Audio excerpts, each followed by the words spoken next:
Welcome to this episode in the first season of the Malta Humanist Soundbites, a safe space where we get a closer look at humanist individuals in Malta.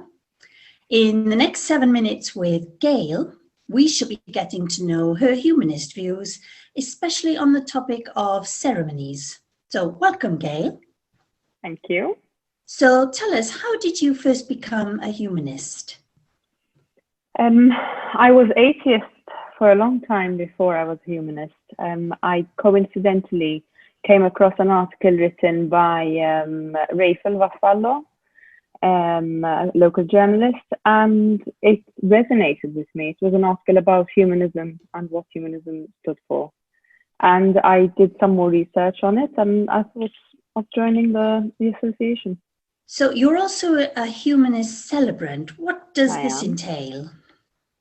So it's basically celebrating people's lives. So celebrating weddings or funerals or baby namings, any ceremony really that people would like celebrated in a humanist fashion rather than with any religious connotation. And how would you describe a humanist ceremony in a few words?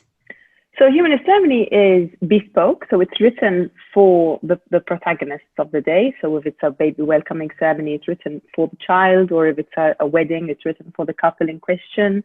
It's very sentimental. It's done with a lot of consultation with the protagonists beforehand, so it's extremely personal. Yeah, that's what defines a humanist ceremony for me. The fact that it's so personal and so sentimental.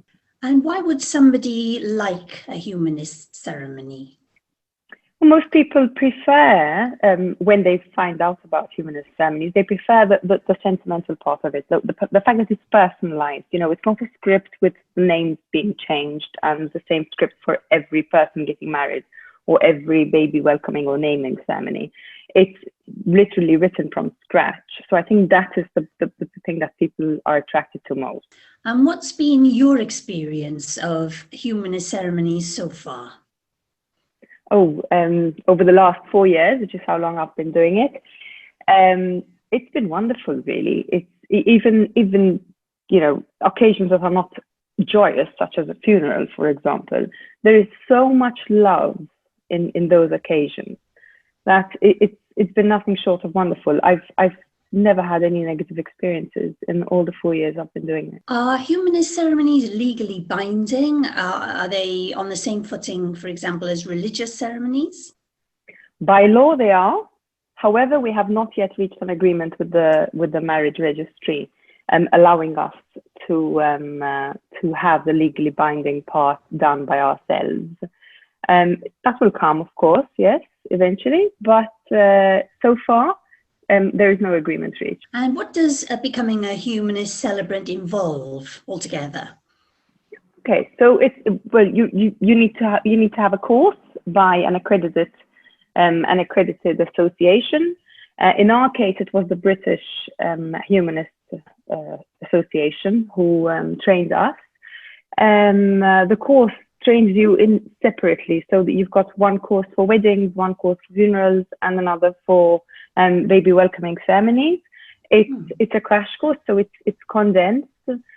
We did ours over, I believe, 10 days, including our practice. So yeah, what it entails is doing a course, which we are going to be providing shortly, and then being certified by the association to be able to conduct ceremonies under the remit. And what would you like to see happening with regards to humanist celebrations in Malta in the future? Well, I'm hoping we're going to reach an agreement with the registry so that we can actually do what we are legally allowed to be doing, which is conduct the whole part of the ceremony. At the moment, what's happening is it works quite well. If we've got a wedding where the couple wants the registry part to be inside the ceremony, then I will make space for the civil registrar to come in. They do their bit and then they leave, and then I take over again for the closing. It's working very well. It flows very smoothly. You know, they're lovely people. We work very well together.